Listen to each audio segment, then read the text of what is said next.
Hello and welcome to the Wolfchase Toyota Insider on the Memphis Tiger Network. I'm Jeff Brightwell alongside Kevin Robinson, track and field coach at Memphis. And Coach, you've come home from the Conference USA Championships, a great finish for the women. They finished second, the highest in program history. You had several podium finishes for the men's team, but let's start off and talk about the women and this trophy behind us here, the second place trophy, highest finish ever for the women. You thought going down there you guys could be really successful. You've got to be pretty happy. Yeah, I am pretty happy. You know, we've been talking, I think, all year about the progress the women's program has made in the last few years, and you know, considering where that group came from when I first was able to take over and kind of start changing things a little bit, you know, the progress that group and that team has made is phenomenal in my eyes. And you know, they came in this weekend. They competed with a lot of composure. They came together as a team, as a unit, and on Sunday we had a really strong team presence. And I think everybody in that building knew that we were on a mission, and the girls were there to bring home some hardware, and they got the job done. It's funny you mentioned when we were talking a few years ago about getting that women's program kind of going again. You were not only looking for the talented recruits to come in, you were trying to fill in some numbers there as well. Yeah, I believe the first year I coached the girls, we had the NCAA minimum on the roster, and quite frankly, some of those shouldn't have been on the roster to begin with.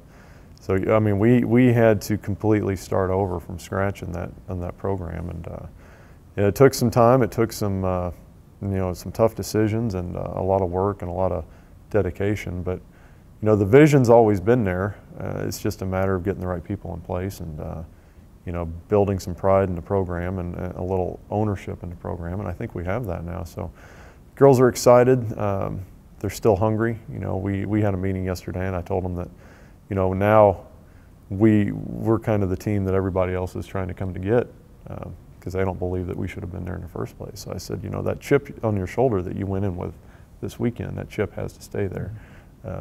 So they're ready to get outside and start proving that they earned this trophy. Let's talk about a couple of the individuals over the weekend. Kayla Funderburg won the 200-meter title, school record time of 53:96. Yeah, Kayla had a phenomenal meet. She broke the conference record in the 400, school record in the 400. She was in second going into the last 50 meters in the straightaway, and she just absolutely refused to lose that race. And within the last 10 to 15 meters, she pulled away, and it was a gutsy run, a lot of heart, and you know, that kid, she is tough, she's resilient, and she's the epitome of what we're trying to put together here. Also, Xenia Ron took gold on the pentathlon. She tallied 4,004 points that tied the championship record in the conference by a former Memphis athlete, Charlotte Abrahamson. That was back in 2008. Yeah, Xenia, I mean, she put her heart and soul on the line this weekend. She competed in the 5-event pentathlon. She won that. She came back a few hours later. She placed 6th, I believe, in the long jump.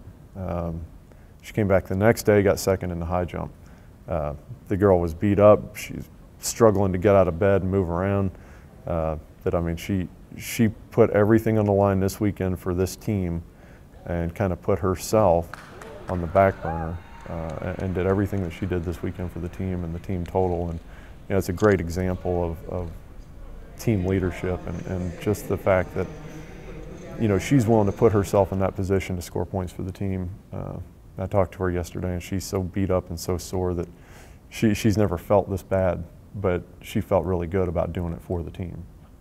Coach, the athletes that finished first, obviously we highlight those 2nd, 3rd, 4th place finishes very big in this meet. That helps you get all those points that end up leading to that 2nd place finish. Yeah, in this conference, they score the top 8 individuals and top 8 relay teams. So, you know, we had a lot of 2nd place finishes. We had a lot of near 1st place finishes.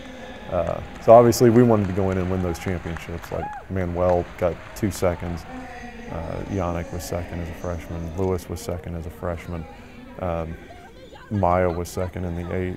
You know, a lot of near championship performances, but you know, the kids, they did a great job. They competed with heart and they competed with soul, and they put it all on the line. And you know, if we get beat,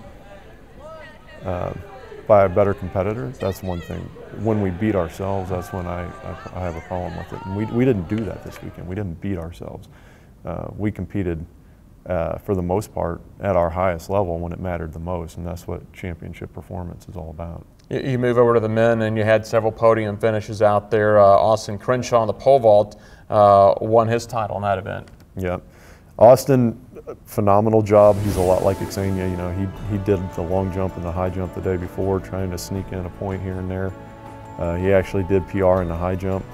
I think he was another one of our 9th place finish guys, you know, just out of the scoring. Came back in the vault, determined, focused, put up a great jump. There was a lot of controversy in that event. And he stayed resilient, he stayed focused, and even though there was a lot of distractions and adversity there for him, he bounced back and pulled it off, and you know, I can't say enough great things about what he did. Giorgio Linwood on the high jump. Giorgio does what he does best. He jumps high when the pressure's on. Giorgio struggled technically throughout the year, and he's still technically not where he needs to be, but even when he's not at his best, he's a competitor, and he willed himself over that bar, and he willed himself to that championship, and he did a great job. Coach, for your individuals, there's one last chance. It's going to be over in Fayetteville, Arkansas this weekend. The last chance qualifier for the NCAA. I believe you're going to send 5 athletes on both sides. You're going to send some pole vaulters, then a triple jumper on the men's side, I believe. Yeah, right now we're in a situation where Xenia's already made the NCAA meet, so she's going to rest a little bit, recover, and prepare for next weekend's championships. Manuel right now is currently on the bubble in the triple jump. He needs to improve his jump by about 10 to 12 centimeters to get into that meet.